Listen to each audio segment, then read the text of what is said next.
est-ce que je suis jaloux de la générosité de Dieu envers mon prochain? Suis-je jaloux de la générosité de Dieu à l'égard de mon prochain? Lisons, frères et sœurs, Matthieu chapitre 20, versets 1 à 16. Matthieu 20, versets 1 à 16. Jésus qui parle, qui dit: car le royaume des cieux est semblable à un maître de maison qui sortit dès le matin afin d'embaucher des ouvriers pour sa vigne. Il convint avec eux d'un denier par jour et il les envoya à sa vigne. En arrière, et faire défiler s'il te plaît. En arrière. Donc, il leur dit, il sortit vers la 3e heure, il en vit d'autres qui étaient sur la place sans rien faire. Il leur dit: allez aussi à ma vigne, et je vous donnerai ce qui vous sera raisonnable. Et ils y allèrent. Il sortit de nouveau vers la 6e heure, et vers la 9e heure, il fit de même. Étant sorti vers la 11e heure, il en trouva d'autres qui étaient sur la place, et il leur dit: pourquoi vous tenez-vous ici toute la journée sans rien faire? Ils lui répondirent: c'est que personne ne nous a embauchés. Allez aussi à ma vigne, leur dit-il. Quand le soir fut venu, le maître de la vigne dit à son intendant: appelle les ouvriers et paie-leur le salaire en allant des derniers aux premiers.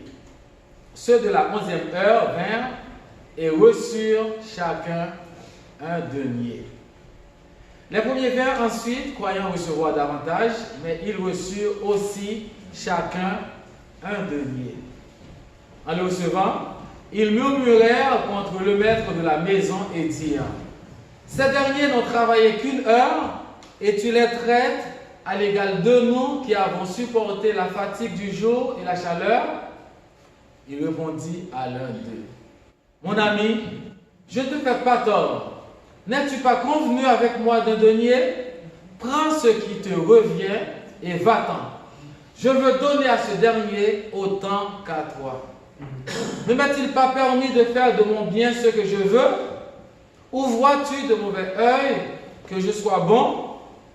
Ainsi, les derniers seront les premiers, et les premiers seront les derniers. Suis-je jaloux de la générosité de Dieu envers mon prochain? Pour aborder la question, nous allons considérer les points suivants. Le contexte de la parabole. L'embauche des ouvriers, selon les versets 2 à 7. Le salaire des ouvriers, versets 8 à 10. L'insatisfaction des ouvriers de la première heure, versets 11 et 12. Et enfin, nous allons considérer le sens de la parabole. Passons à notre premier point, le contexte de la parabole. Pour bien comprendre la parabole des ouvriers, nous devons la situer dans son contexte. Cette parabole se trouve seulement dans l'évangile selon Matthieu. Et elle se situe entre la rencontre avec le jeune homme riche, sur les versets 16 à 26 de Matthieu 19, et le dernier voyage de Christ à Jérusalem avant d'être crucifié. Et cette parabole est encadrée par le verset 30 du chapitre 19 de Matthieu. Plusieurs des premiers seront les derniers, et plusieurs des derniers seront les premiers. Et Matthieu chapitre 20, verset 16, ainsi les derniers seront les premiers, et les premiers seront les derniers. Au chapitre 19, verset 26, un homme riche aborde le Seigneur Jésus et lui pose une question apparemment sincère. Maître, que dois-je faire de bon pour hériter la vie éternelle? Cet homme considère la vie éternelle comme un privilège à gagner plutôt qu'un don à recevoir. Et Jésus va lui dire au verset 21, si tu veux être parfait, va, vends tous tes biens, donne-les aux pauvres, et tu auras un trésor dans le ciel. Puis viens et suis-moi.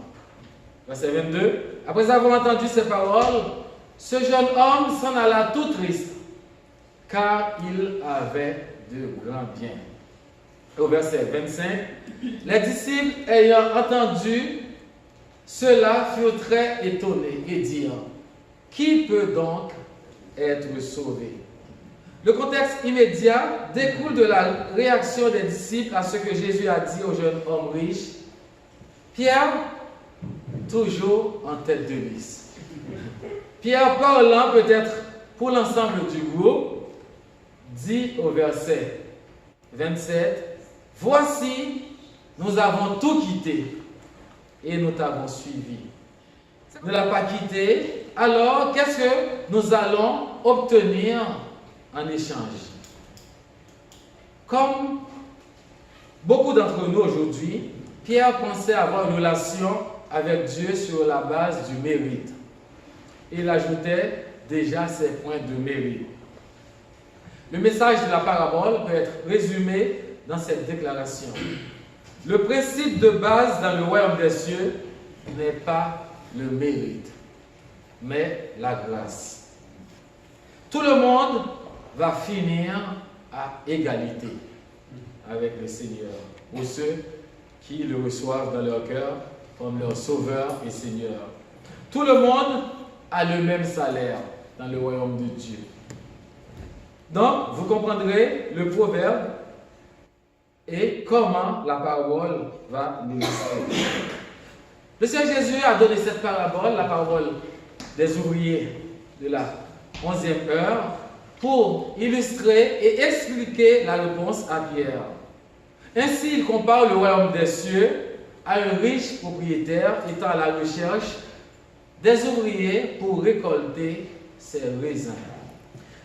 Je ne sais pas si vous le remarquez, pour s'assurer que les vendanges se fassent à temps voulu, le maître de la vigne s'impliquait personnellement dans le processus d'embauche. C'est une action inhabituelle pour un propriétaire. Il est parti tôt le matin à la recherche des ouvriers réunis sur la place du marché. Et cette pratique est encore courante en Orient et dans certains pays en Haïti. C'est que les ouvriers sans travail se tenaient sur les places publiques tôt le matin en espérant être embauchés par quelqu'un pour la journée. Et à cette époque, la journée de travail s'étalait sur une période de 12 heures, de 6 heures du matin à 6 heures du soir.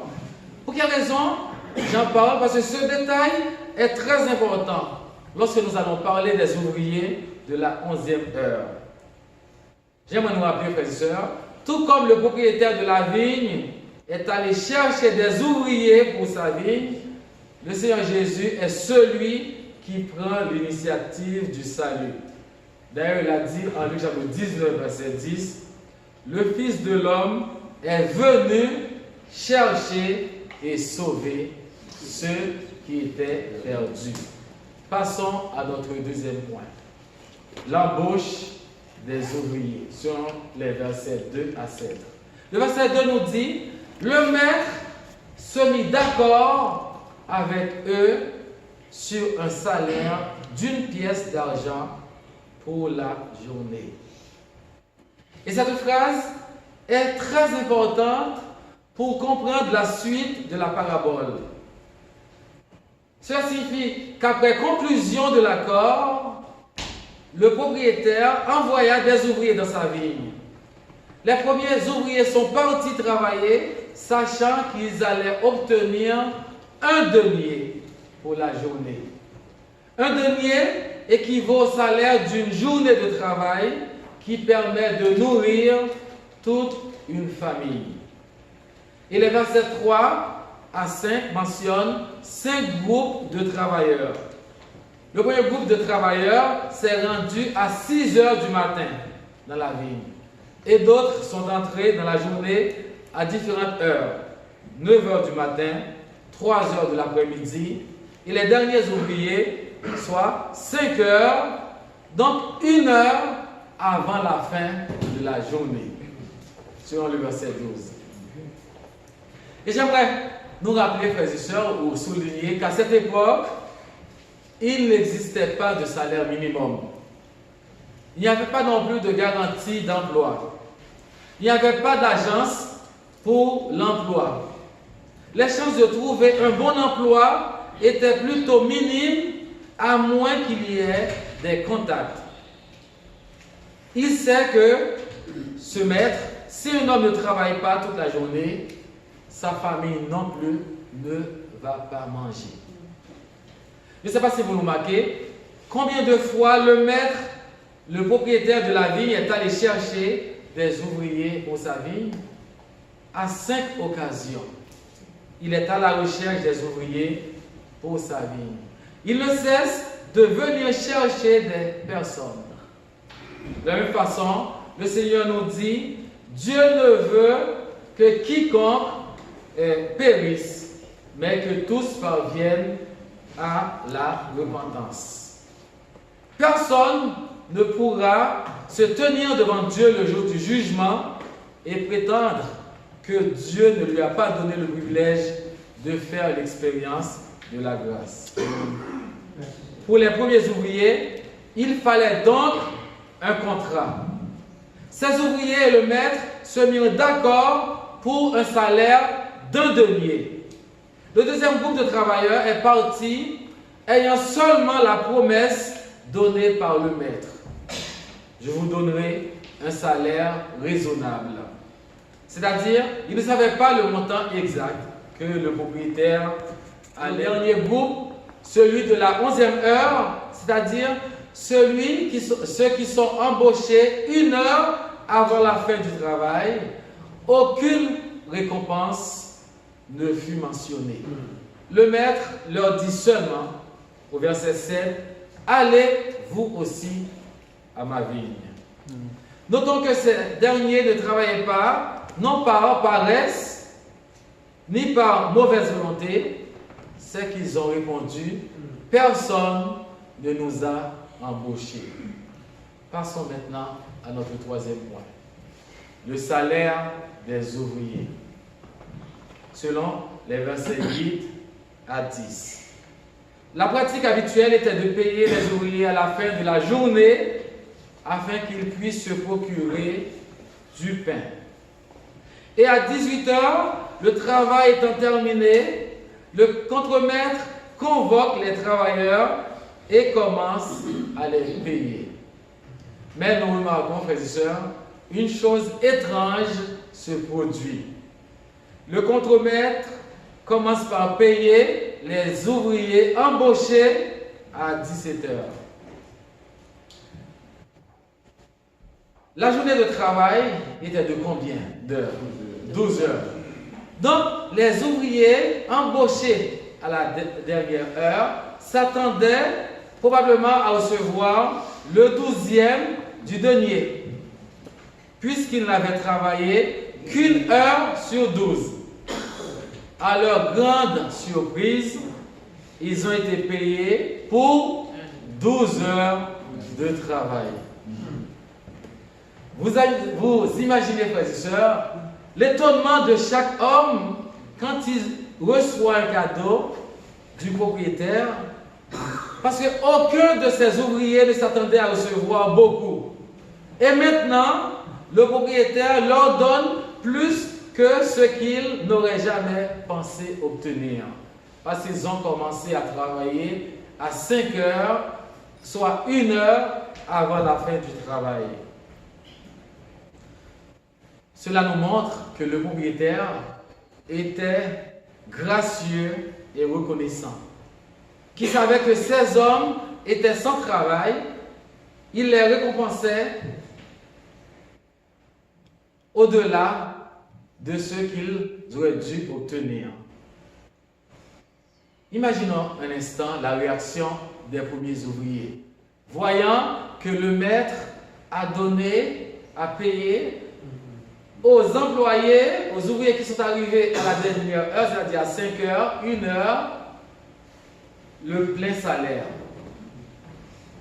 Ils se sont dit peut-être, oh c'est merveilleux, puisque le maître est si aimable, hein, puisqu'il paie autant qu'un denier pour 1 heure de travail, nous qui avons peiné tellement d'heures sous le soleil, dans la chaleur, nous allons sûrement recevoir un denier pour chaque heure de travail. C'est-à-dire, ils pensaient que le propriétaire allait leur donner combien d'argent? 12 deniers. Pour quelle raison? Parce qu'ils se sont dit, si le propriétaire a donné un denier au groupe de travailleurs qui ont passé seulement 1 heure, nous qui avons travaillé 12 heures, nous allons recevoir 12 fois plus.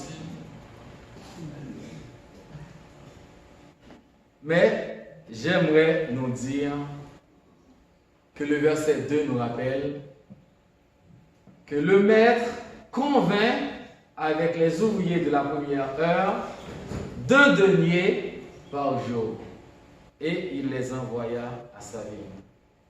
Le propriétaire de cette parabole n'a aucun problème à demander de la main-d'œuvre supplémentaire.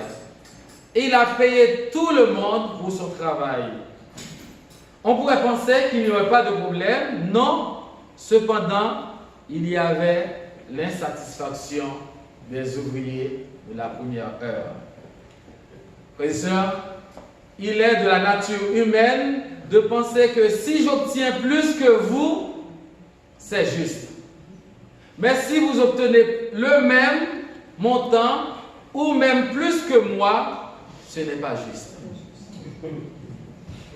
Pensons un instant, quand nous étions petits, à des tranches de gâteau d'anniversaire lors des fêtes que nous recevions, ou à la distribution de repas.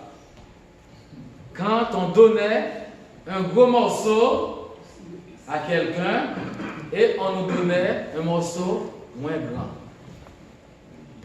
Pensons un instant à combien de fois nous avons dit à nos parents, ce n'est pas juste. Ce n'est jamais juste. C'est juste quand c'est nous qui recevons, mais ce n'est pas juste. J'allais faire un jeu de mots parce que mon frère s'appelle Juste. Je ne t'ai pas taquiné. Et cela ne semble pas disparaître pour certains. Malheureusement, cela n'a sûrement pas disparu pour des premiers ouvriers de cette parole. Ils n'auraient pas trouvé de l'argent pour nourrir leur famille.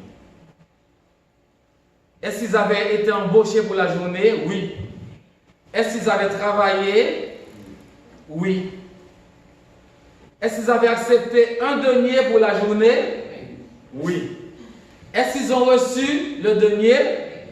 Bien sûr. Cela aurait dû être la fin.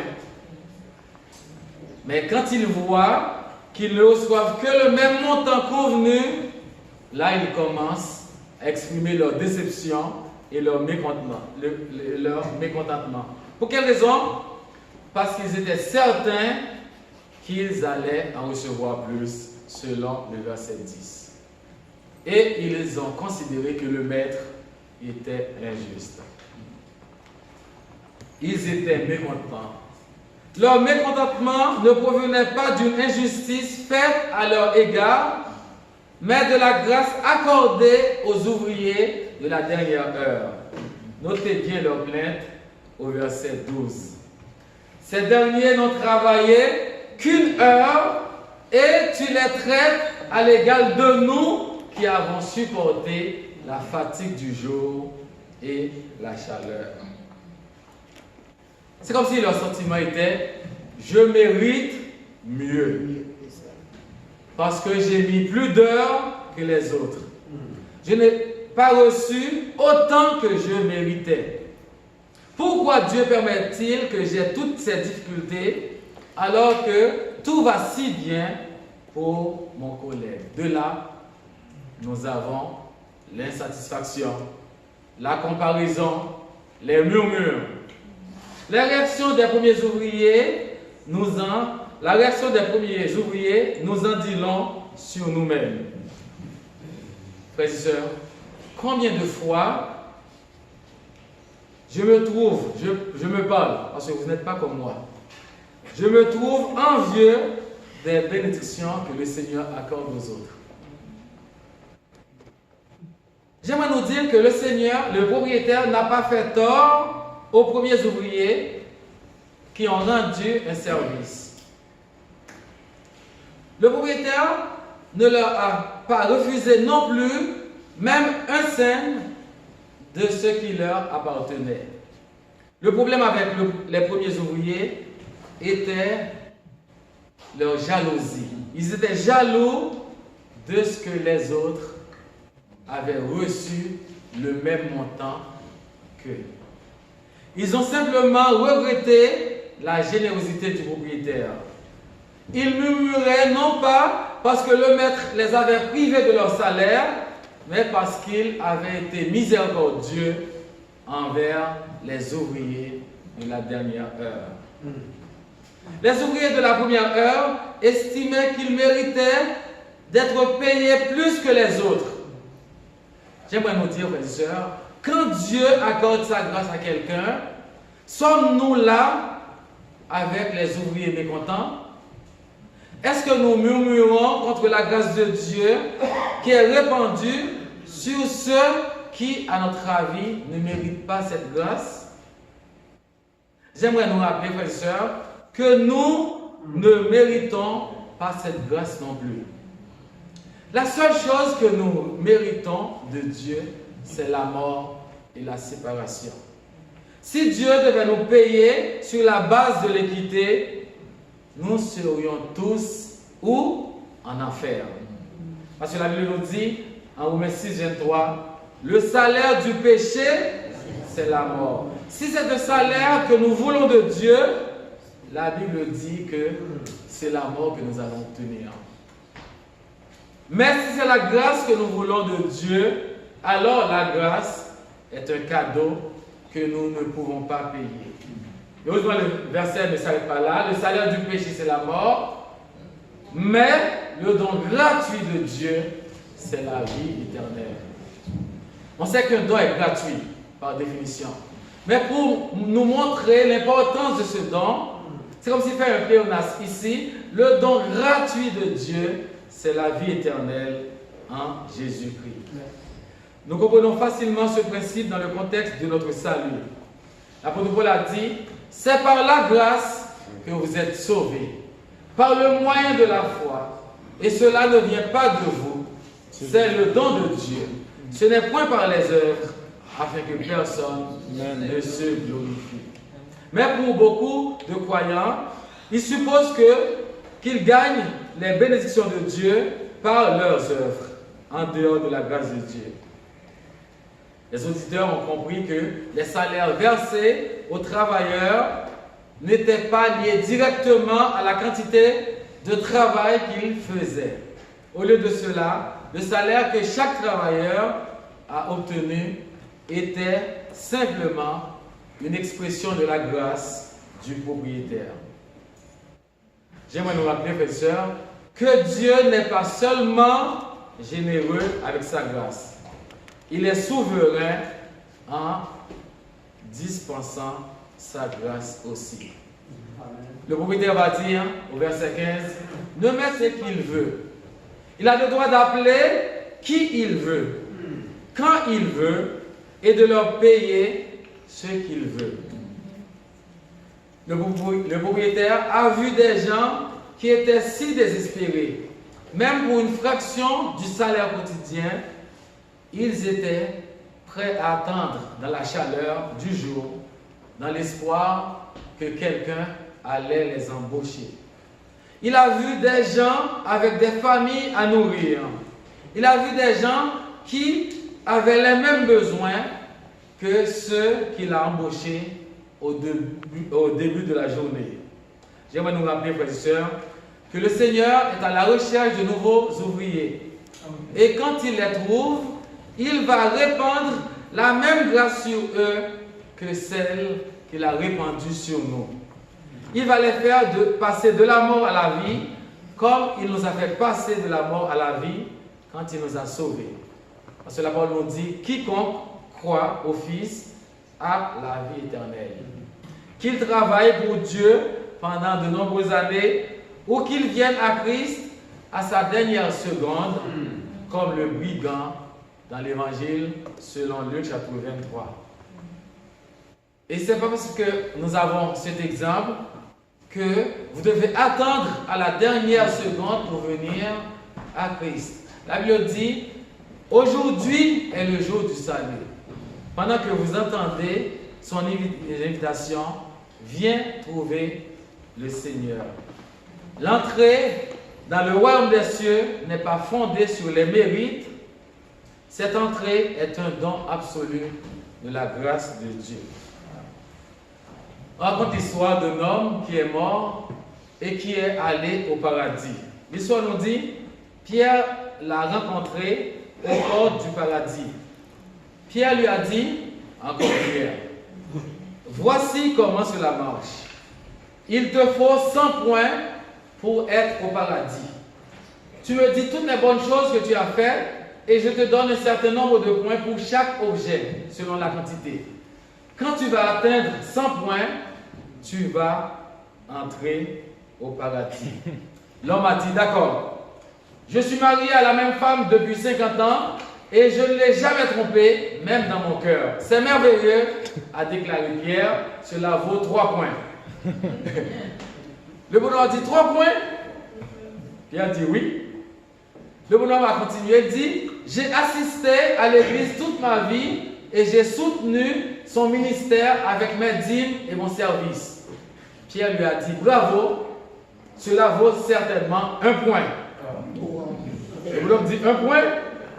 Le bonhomme dit, eh bien, j'ai commencé une soupe populaire dans ma ville et j'ai travaillé dans un refuge pour des vétérans sans abri. Pierre a déclaré, fantastique. Cela vaut combien de points? 2 points. L'homme a dit, 2 points. Eh bien, il a dit, j'irai au ciel par la grâce de Dieu. Pierre lui a dit, excellent, ça vaut 100 points. C'est pour cette raison l'apôtre Paul nous dit, c'est par la grâce que vous êtes sauvés. Par le moyen de la foi. Cela ne vient pas de vous, c'est le don de Dieu. Ce n'est point par les œuvres, afin que personne ne se glorifie. J'aimerais nous rappeler, frères et sœurs, que nous sommes tous des ouvriers de la 11e heure. Que nous ayons grandi dans l'Église dès notre plus jeune âge, ou que nous ayons rejoint l'Église à l'âge mûr. Oui, qui que nous soyons, nous sommes tous ces ouvriers de la 11e heure. Et nous sommes tous dépendants de la grâce de Dieu.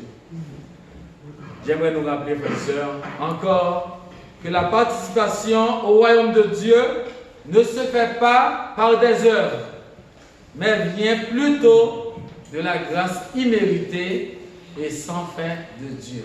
Et c'est pour cette raison que je remercie Dieu, parce que je n'avais pas dit à notre sœur de chanter le 2e cantique, c'est par grâce. Amen. On voit que Dieu dirige tout. C'est par grâce que nous sommes sauvés. Et tous recevront cette grâce, peu importe le moment où ils vont accepter l'amour de Dieu. Parce que l'apôtre Paul nous dit en Tite 3, verset 5, Dieu nous a sauvés non à cause des œuvres de justice que nous aurions faites, mais selon sa miséricorde. J'aimerais nous rappeler, frères et sœurs, que la grâce de notre Seigneur Jésus est disponible à tous. Amen. Personne n'est irrécupérable aux yeux de Dieu. Seul est irrécupérable celui qui refuse la grâce ou la miséricorde de Christ. Pour quelle raison? Parce que le Seigneur Jésus respecte la liberté de l'être humain et même ses refus. Nul n'est assez bon pour se sauver soi-même, ni trop mauvais que Dieu ne puisse le sauver. Amen. Le désir le plus profond de Jésus est de voir la repentance de pécheurs. La parabole des ouvriers de la vigne nous enseigne que non seulement notre salut, mais aussi toute notre vie chrétienne doit être vécue. Et la parabole nous enseigne également deux qualités étonnantes de sa grâce. L'abondante générosité de sa grâce et sa souveraineté pour dispenser cette grâce. Qu'importe qui tu es, d'où tu viens, ton histoire, ton arrière-plan, la parabole des ouvriers de la 11e heure nous apprend que le Seigneur Jésus te veut à son travail. Il te veut à sa vie. Et l'invitation s'adresse à tous. Mais l'offre n'est pas toujours disponible. C'est-à-dire, elle n'est pas disponible indéfiniment. La parole de Dieu nous dit, aujourd'hui est le jour du salut. Le salut de Dieu est là, en ce moment, pour tous ceux qui viennent à lui dans la repentance et la foi. Je ne sais pas si vous le remarquez, frères et sœurs.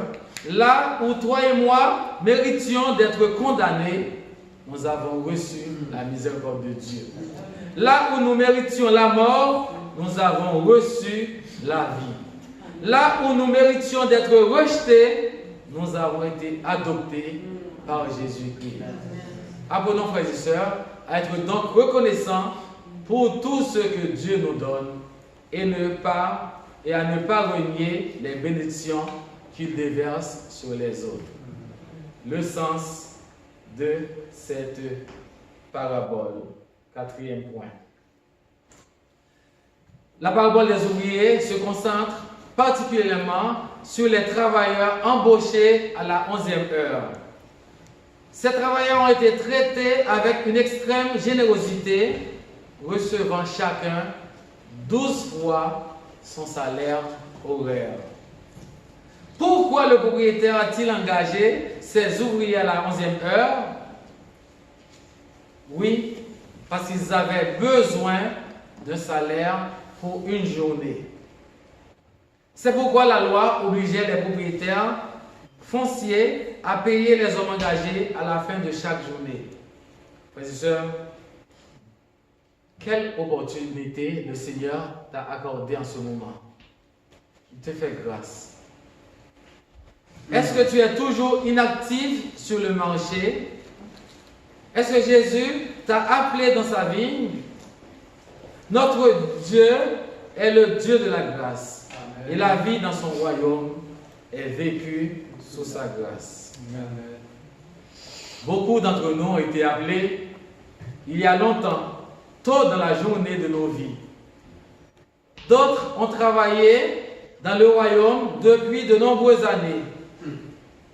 Ne regardons personne ni autre chose que la croix de Christ. Les premiers seront les derniers et les derniers seront les premiers. En ce sens que ceux qui sont entrés dans la vigne sont les derniers à travailler et ceux qui sont arrivés les premiers à travailler recevront tous la même récompense. Qu'on soit sauvé depuis 15 ans, depuis 20 ans ou 30 secondes avant sa mort, nous avons le même salut. Amen. Ce qui est différent, c'est la relation, malheureusement, que certains n'ont pas eue.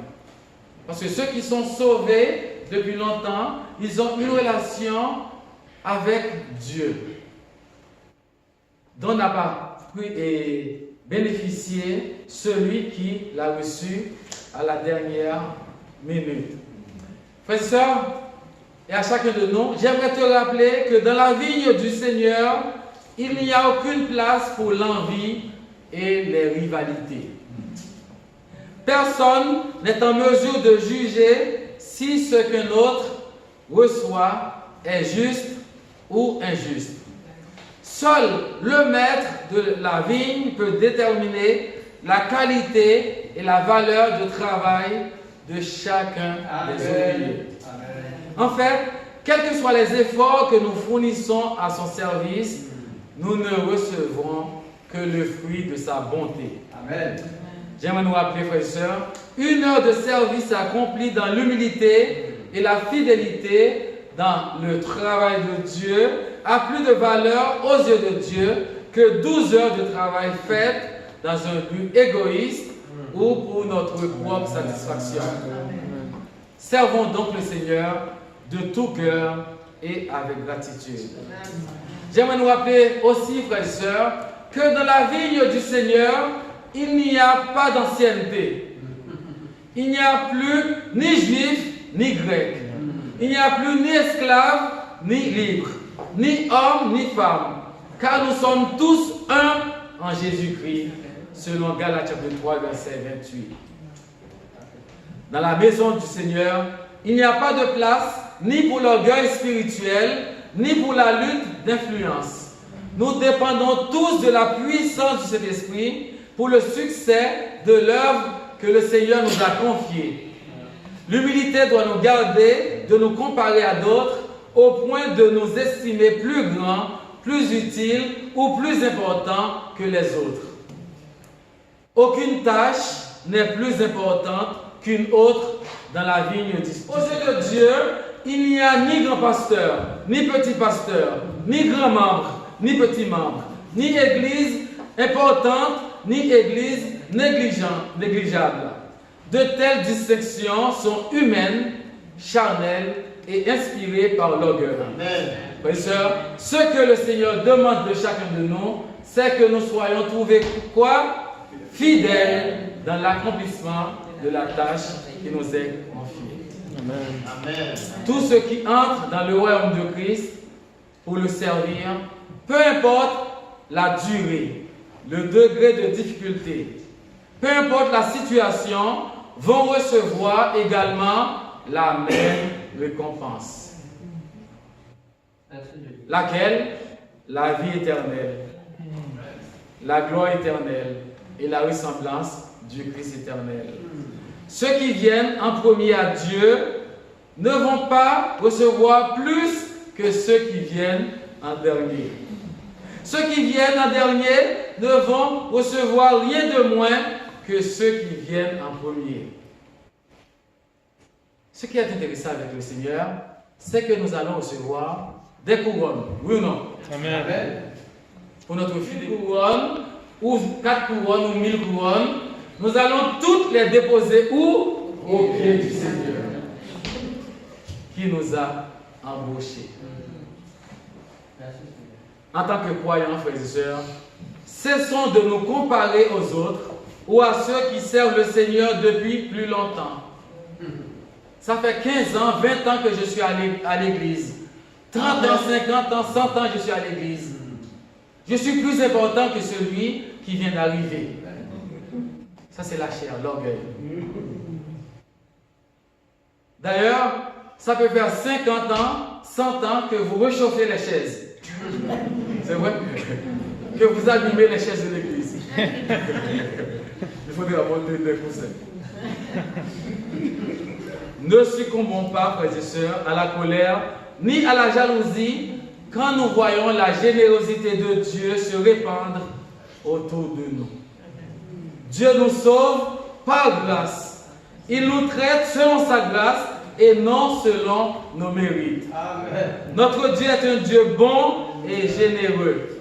Et le royaume de compassion et de générosité de Dieu est ce que le Seigneur Jésus attend de ses serviteurs.